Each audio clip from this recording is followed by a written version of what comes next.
Dia 39, equilibrando sua vida.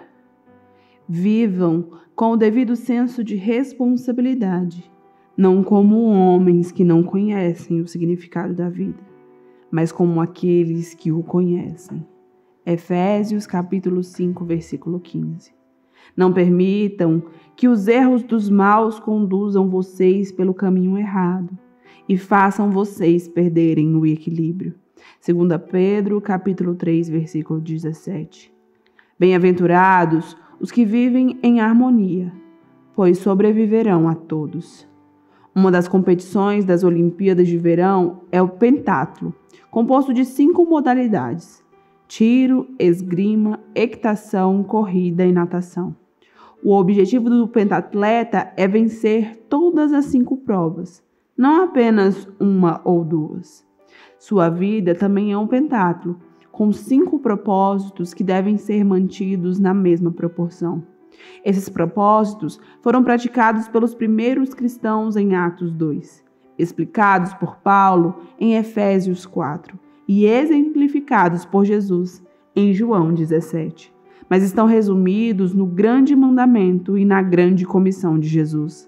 Essas 2 declarações resumem todo este livro, os 5 propósitos de Deus para a sua vida. Primeiro, ame a Deus de todo o coração. Você foi formado para o prazer de Deus, então seu propósito é amar a Deus por meio da adoração. Segundo, ame o próximo como a si mesmo. Você foi formado para servir, então seu propósito é demonstrar amor a outras pessoas por meio do ministério. Terceiro, vá e faça discípulos. Você foi formado para uma missão. Então, seu propósito é compartilhar a mensagem de Deus por meio do evangelismo. Quarto, batize-os. Você foi formado para fazer parte da família de Deus. Então, seu propósito é se identificar com a Igreja do Pai por meio da comunhão. Quinto, ensine-lhes todas as coisas. Você foi formado para se tornar semelhante a Cristo. Então, seu propósito é amadurecer por meio do discipulado. Um compromisso sério com o grande mandamento e com a grande comissão fará de você um grande cristão. Manter os 5 propósitos em igualdade não é nada fácil. Todos tendemos a exagerar nos propósitos que nos despertam maior paixão e negligenciar outros.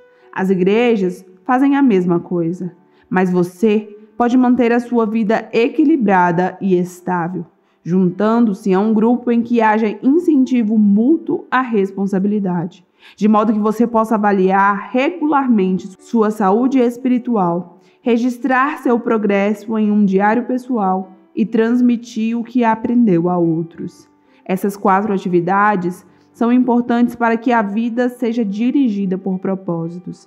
Se você deseja seriamente se manter no caminho certo, precisará desenvolver esses hábitos. Converse sobre o assunto com um companheiro espiritual ou no grupo. A melhor maneira de assimilar as ideias deste livro é discuti-la com outras pessoas no ambiente de um grupo da igreja. A Bíblia diz: como o ferro torna cortante o ferro, de igual modo as pessoas podem aperfeiçoar umas às outras. Aprendemos melhor em comunidade. Nossa mente fica mais aguçada e nossas convicções mais profundas por meio da conversação.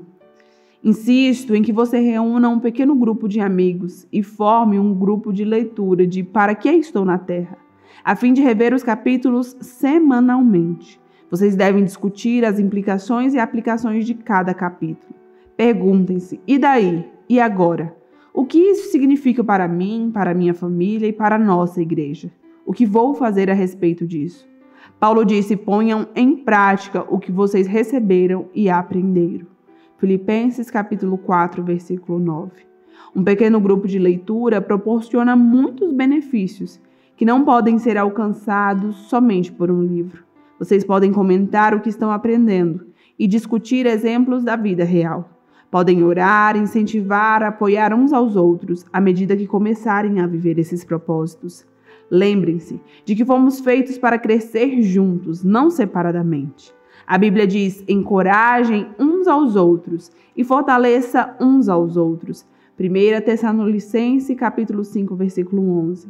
Incentivo também a estudar a Bíblia individualmente. Faça um autoexame espiritual periódico.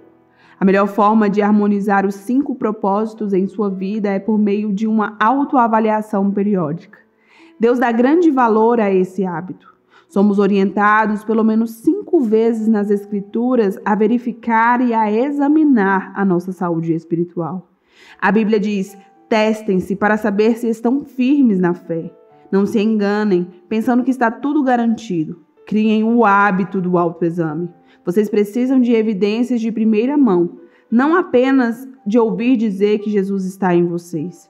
Façam o teste. Se o resultado não for bom, tomem alguma providência. 2 Coríntios, capítulo 13, versículo 5. Para manter a saúde física, você precisa ir regularmente ao médico para verificação dos sinais vitais, pressão sanguínea, temperatura, peso e assim por diante.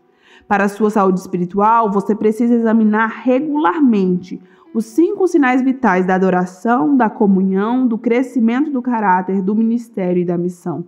Jeremias aconselha: vamos analisar a forma como vivemos e reorganizar a vida conforme a direção do Eterno. Na igreja Saddleback foi desenvolvida uma ferramenta simples de avaliação pessoal que tem auxiliado milhares de pessoas a permanecer no propósito de Deus. Você ficará surpreso ao ver como essa pequena ferramenta te ajudará a crescer e a alcançar o equilíbrio para uma vida saudável e de crescimento. Paulo disse que a ideia entusiástica do início seja igualada pela ação realista de agora. 2 Coríntios capítulo 8, versículo 11. Anote seu progresso em um diário. A melhor forma de consolidar o progresso no cumprimento dos propósitos de Deus para a sua vida é mantendo um diário espiritual. Não se trata de um registro dos acontecimentos, mas das lições da vida que você não gostaria de esquecer. A Bíblia diz: é fundamental que nos apeguemos com firmeza ao que ouvimos para que não desviemos. Podemos nos lembrar do que registramos. Escrever ajuda a esclarecer o que Deus está fazendo em sua vida. Dawson Trotman costumava dizer: os pensamentos se desembaraçam quando nos passam pelos dedos. A Bíblia registra várias ocasiões em que Deus ordena a alguém a manutenção de um diário espiritual.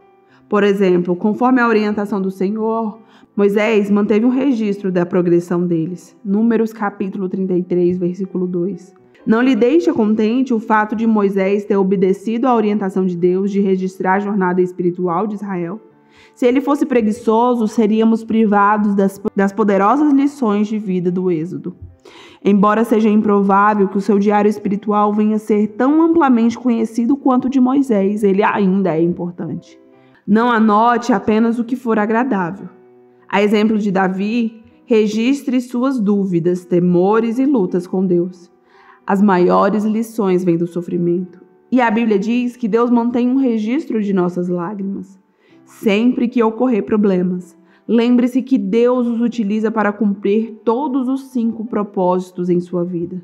Os problemas vão forçá-lo a se voltar para Deus e o farão a buscar uma comunhão mais íntima com os outros, construir um caráter semelhante ao de Cristo e exercer o ministério. Também vão gerar um novo testemunho. Todos os problemas são dirigidos por propósito. Bem no meio de uma experiência dolorosa, o salmista escreveu: que isso fique escrito para que nossos descendentes saibam que o Senhor Deus fez e para que o louvem ainda aqueles que vão nascer. Você deve às futuras gerações a preservação do relato de como Deus o ajudou a cumprir os propósitos dele neste mundo.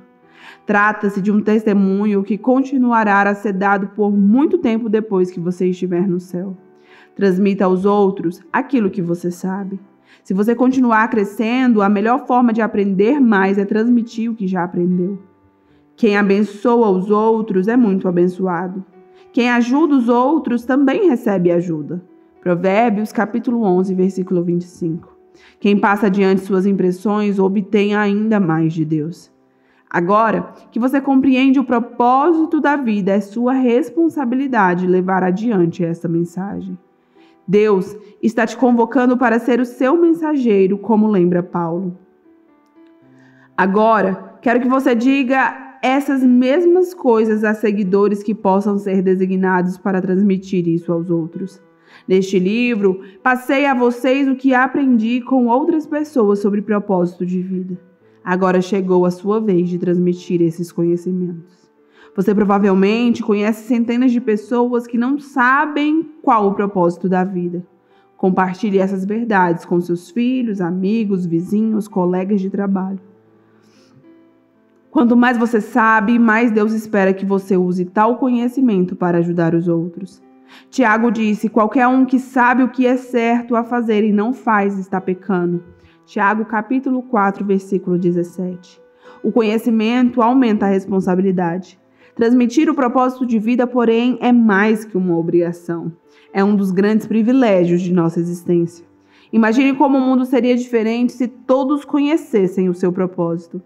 Paulo disse: se você ensinar essas coisas a outros seguidores, será um bom servo de Cristo Jesus. 1 Timóteo capítulo 4, versículo 6. Tudo é feito para a glória de Deus. O motivo que nos leva a transmitir o que aprendemos é que tudo será para a glória de Deus e crescimento do reino. Na noite anterior à crucificação, Jesus disse ao Pai: eu te glorifiquei na terra, completando a obra que me destes para fazer. João, capítulo 17, versículo 4. Quando Jesus orou com essas palavras, ainda não tinha morrido por nossos pecados. Então, que obra que ele havia completado? Neste caso, ele estava se referindo a algo distinto da expiação. A resposta está no que diz nos 20 versículos seguintes de sua oração. Jesus disse ao Pai o que havia feito nos últimos 3 anos. A preparação dos discípulos para viver conforme os propósitos de Deus. Ele os ajudou a conhecer e a amar a Deus, a adoração. A amarem uns aos outros, comunhão. Deu-lhes a palavra para que amadurecessem, discipulado. Mostrou-lhes como servir, ministério, e os enviou a pregar o evangelho, missão. Jesus é o exemplo de uma vida dirigida por propósitos e também ensinou os outros como vivê-la. Essa foi a obra que glorificou a Deus. Deus hoje chama cada um de nós para realizar a mesma obra. Ele não quer apenas que vivamos seus propósitos, mas que ajudemos outras pessoas a fazer o mesmo.